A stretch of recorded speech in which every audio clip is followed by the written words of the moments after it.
কামাল ভাই, আমার আর্গুমেন্ট হচ্ছে চেয়ারে বসাইলেই হয় এমন কোনো ভালো কাজ ডক্টর খলিলুর রহমান করে নাই।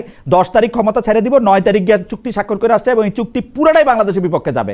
আমি 100-100-র মধ্যে 300 আমি এটা দেখাতে পারি। এই চুক্তি কোনো পড়ালেখা জানা লোক করতে পারে না, শুধু পড়ালেখা জানা লোক করতে পারে না।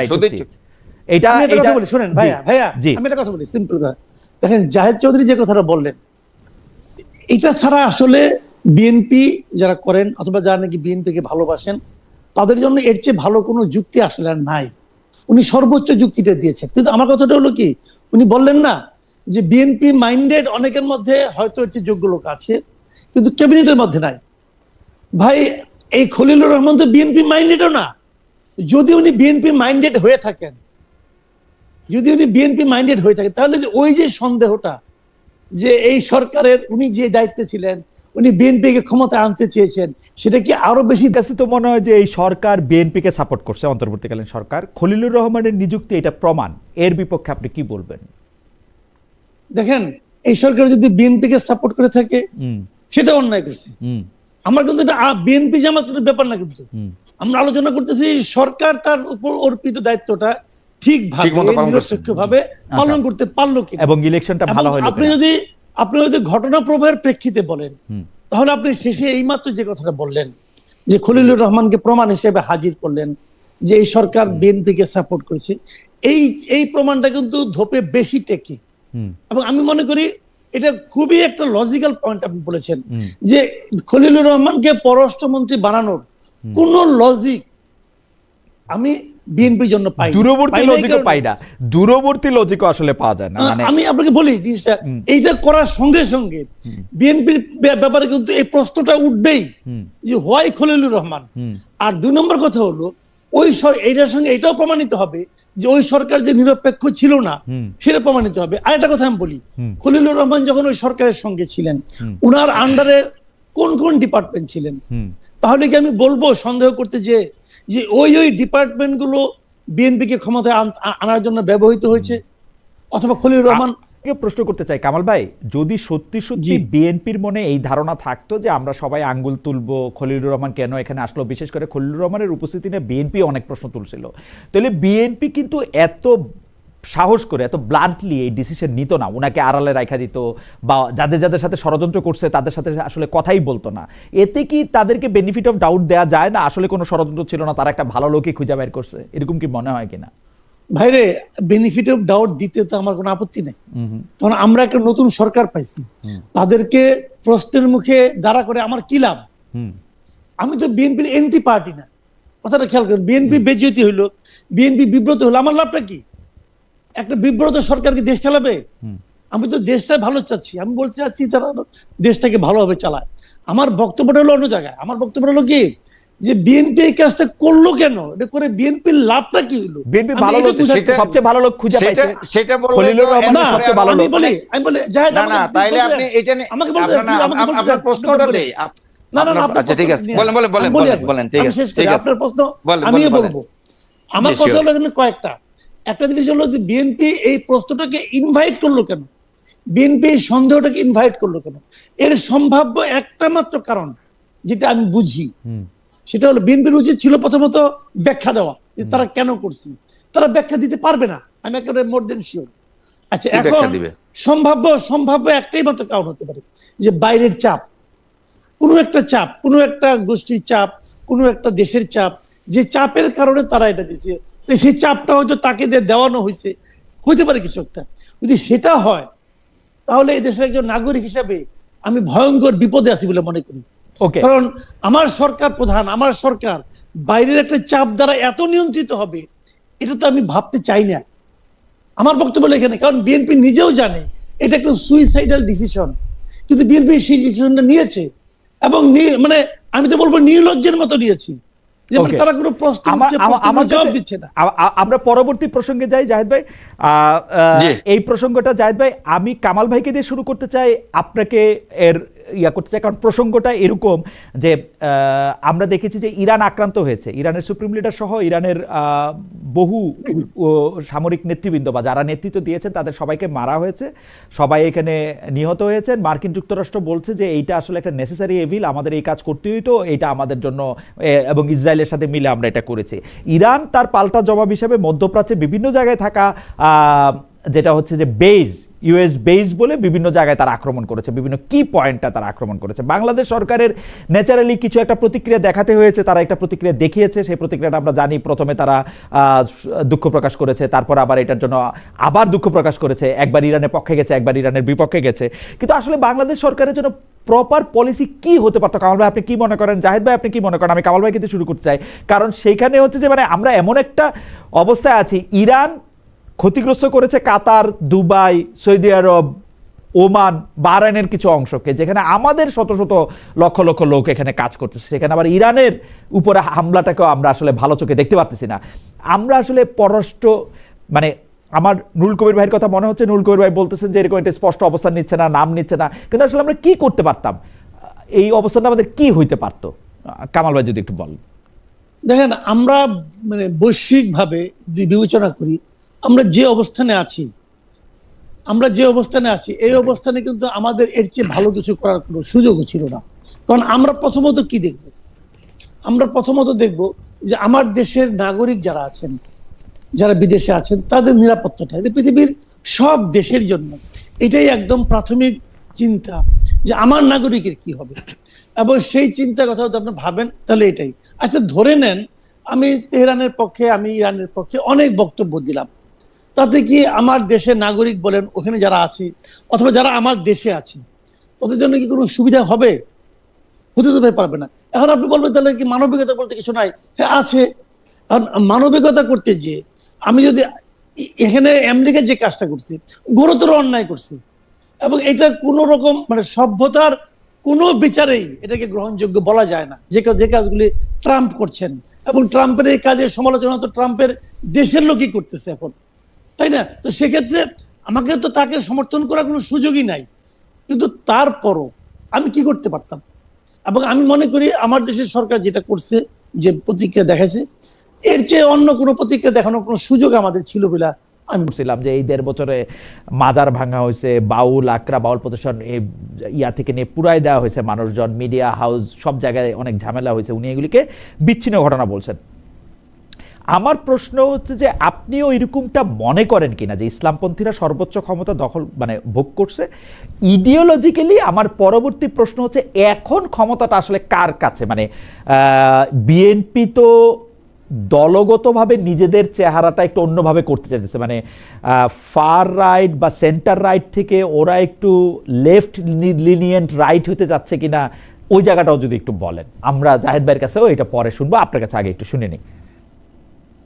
আচ্ছা, এক নম্বর কথা হলো যে ওনার যে উত্তরের প্রথম অংশ ঠিক আছে, যে আসলেই ডক্টর ইউনূসের আমলে ওনারা মানে আপনার সবচেয়ে বেশি ক্ষমতা ভোগ করেছেন এবং এক্সারসাইজ করেছেন। কিন্তু ওনারা মানে উনি যেটা বলছেন ইসলামপন্থীরা, ওই জায়গাটা, ওই শব্দটা নিয়ে আমার আবার আপত্তি আছে।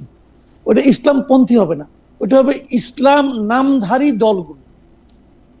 কারণ ইসলাম নামধারী দল তো অনেকগুলো, এর মধ্যে সবগুলি দলে কিন্তু ইসলামপন্থী না। সবগুলি দলের মধ্যে একটা কমন, যে সবগুলি দলের মধ্যে ইসলাম নামধারীতা আছে, তারা ইসলামের নাম নিয়ে কাজ করে, এক একজন এক এক রকম ধান্দা করে। কাজেই ওরা অনেকটা পাওয়ার এক্সারসাইজ করছে, সর্বোচ্চ রকমই করেছে, এবং সর্বোচ্চ রকম করেছে বলে নানা রকম অঘটন ঘটেছে একটার পর একটা, এবং কোনো অঘটনেরই সরকার কোনো বিচার করে নাই, ইচ্ছা করেই করে নাই, কারণ তাদেরকে আশকারা দেওয়ার জন্য করে নাই। এবং উনি যে পরে ব্যাখ্যাটা দিয়েছেন যে ওই সময় সব সংখ্যালঘুরা এবং অন্যরা সবাই খুব ভালো প্রোটেকশন পেয়েছে, এটা একটা ডাহা কথা ভাই, এটা উনি ওনার মতো করে বলছে, বাট আমি এটা ফিল করি নাই। আমার কাছে মনে হয়েছে এটা ঠিক না। আমি এটা মেয়েদের ইলেকশনের পরের দিন বিভিন্ন নারীদের চেহারা দেখে, চোখ মুখের ভাব দেখে ওইটা আমি টের পেয়েছি। তাদের মধ্যে মনে হচ্ছে তারা যেন একটা নিঃশ্বাস ফেললো। কিন্তু আপনি তো মাসুদ কামাল ভাই, আপনার মতো নারীদের সাথেই আপনার দেখা হয়েছে, মানে আপনার মানে মানে আপনার আমার যেহেতু কমন ফ্রেন্ড সার্কেল বা আত্মীয় স্বজন সার্কেল, আপনার তো আমাদের সাথেই দেখা হয়েছে। আর তো আর হ্যাঁ, কিন্তু আমি তো অস্বীকার করছি না, কিন্তু তার বাইরেও তো দুনিয়া আছে, তার বাইরেও তো দুনিয়া আছে। এক মিনিট শুনেন, এখানে কিন্তু আপনার পার্থক্যটা বুঝতে হবে যে সরকারে যেই থাকুক না কেন তার দায়িত্ব হচ্ছে যে কেবল এক ধরনের মানুষের মধ্যে আতঙ্ক তৈরি না করা, মানে এক ধরনের মানুষ আতঙ্কিত হবে সেটা সরকারের কাজ না। তো যদি আমার মতো মানুষের মনে দেখা হয়, আমার মতো মানুষ যদি আতঙ্ক থেকে বেঁচে থাকে, এটা তো একটা ভালো জিনিস। আমি ধরেন আপনি ইসলামপন্থী আছে, আর ইসলামপন্থীদের আমলে হিন্দুরা যদি আতঙ্কে থাকে, আমি যদি বলি যে আমার সঙ্গে হিন্দুরই দেখা হয়েছে, বা এই হিন্দুরাও আতঙ্কে থাকতে পারবে না, এটাই হলো একটা সরকারি চরিত্র হওয়া উচিত। আপনি ওইভাবে চিন্তা করেন না কেন?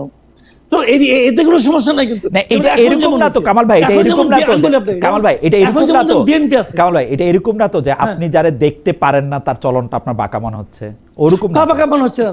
আমি তা বলছি না। দেখেন এখন যেমন বিএনপি আছে, আমি একটা উদাহরণ দিয়ে বলি আপনাকে।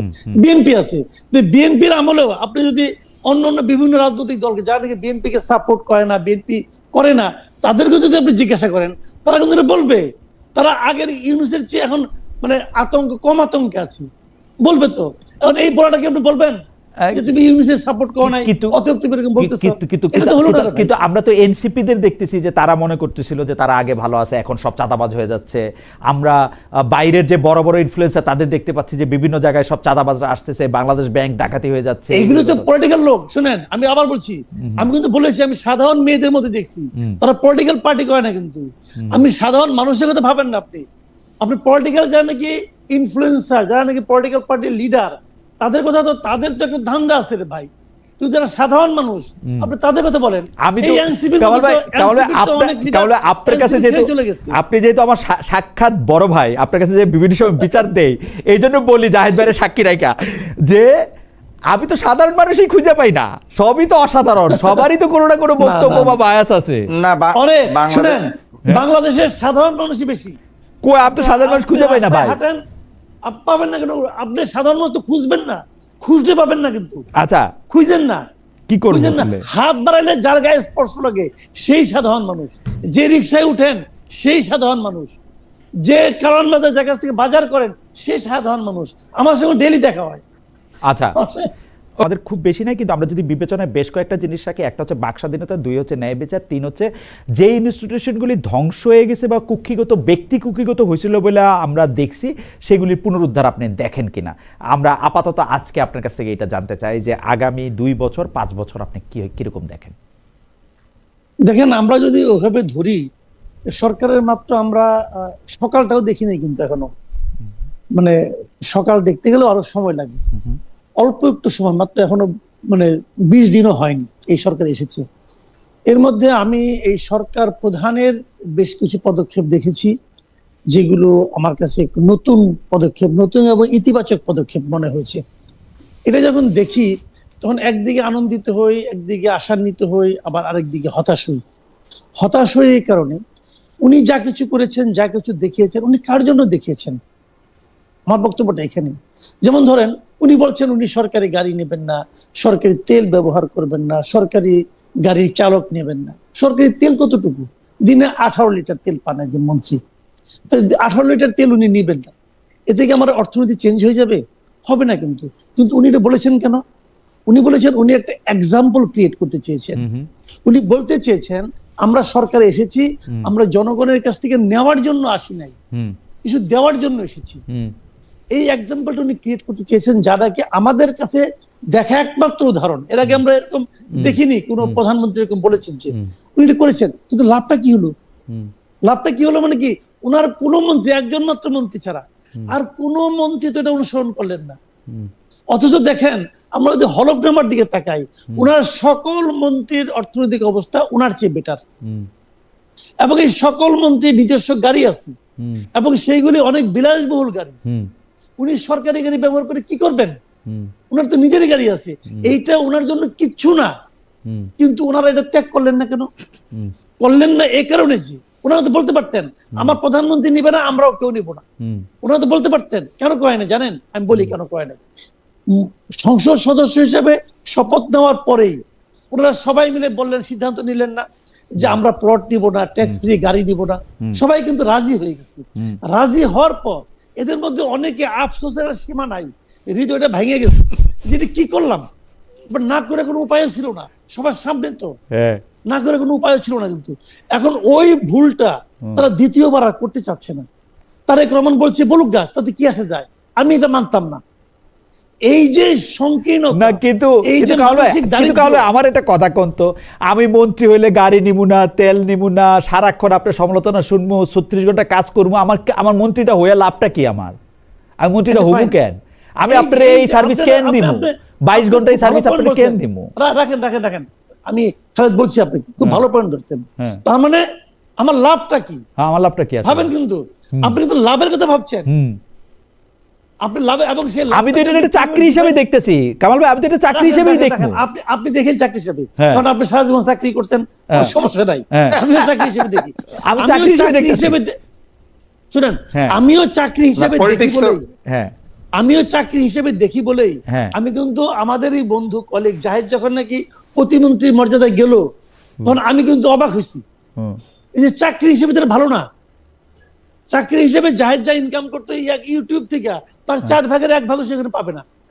আমি তো আমার মতো অবাক, কিন্তু ও তো অবাক হয় নাই, কারণ ওর তো অন্য উদ্দেশ্য, আমার উদ্দেশ্য মিলে না। এই জন্য আমি আপনি কিন্তু চাকরি হিসেবে বিচার করি। বাট যিনি মন্ত্রী হবেন, আমি কিন্তু মন্ত্রী যিনি হন তাকে তো আমি একজন চাকরিজীবী মনে করি না। আচ্ছা, তারেক রহমান কি চাকরি মনে করে? বুঝান তো ভাই আপনি আমাকে। আচ্ছা, প্রধানমন্ত্রীটা চাকরি প্লাস, প্রধানমন্ত্রীটা চাকরি প্লাস, তাহলে আমার কথা কিন্তু ওইটাই, যে উনি যে এক্সাম্পলটা, আমার মূল যে কথাটা, মূল পয়েন্টে আসেন। মূল পয়েন্টটা হলো যে উনি যে এক্সাম্পলটা ক্রিয়েট করতে চাচ্ছেন, এটা কিন্তু একটা মানসিকতার ব্যাপার না। আমি এই মানসিকতা আমাদের মন্ত্রীদেরকে টাচ করে না। এবং উনি যখন বলেন যে উনাকে অভ্যর্থনা জানানোর জন্য 4 জনের বেশি যাওয়ার দরকার নাই, এটা কিন্তু একটা মানসিকতা। আমি বলতে চাচ্ছি, উনি যখন বলেন যে সভামঞ্চে এত বড় রাজকীয় চেয়ার রাখার দরকার নাই, এগুলি ভালো, এটা একটা মানসিকতা। উনি যখন একজন বয়স্ক লোককে চেয়ার এগিয়ে দেন, ওটা একটা মানসিকতা। এই মানসিকতা যদি ওনার মন্ত্রীদের টাচ না করে, ছোট ছোট ক্ষেত্র, এগুলি কিন্তু খুব ছোট ক্ষেত্র, এইগুলি করার কোনো ব্যাপারই না। এই ছোট ছোট ক্ষেত্র যখন ওনার মন্ত্রীরা ওনাকে অনুসরণ না করেন, তখন আমি মনে করবো উনি যখন বলেন যে আমি দুর্নীতির গলা টিপে ধরবো, ওই বড় মানসিকতা ওনার মন্ত্রীদের টাচ করবে না, এবং ওই জায়গাটাতে আমার আতঙ্ক। Thank you.